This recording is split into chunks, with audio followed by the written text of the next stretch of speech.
এই রাফি ওঠ, গরু গোসল করাতে হবে। গরুর গোসল আমি তো নিজের মুখও ধুইনি এখনো।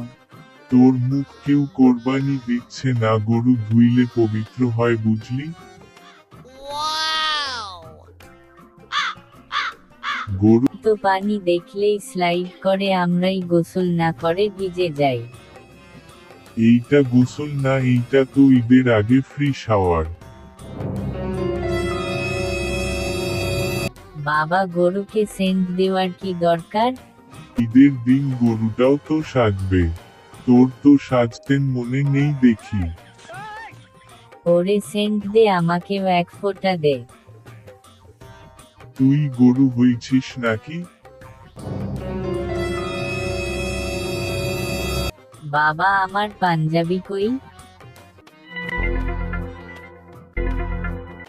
কাল রাতেই তো তুই পড়েছিলি, আবার হারাইলি। আমি না গরুর সামনে ছবি তুলতে গিয়া গায়ে দিয়ে রেখে দিছিলাম, গরু কিনা চিবায় ফেলছে। এবার নামাজে গামছা পরে যাস না প্লিজ।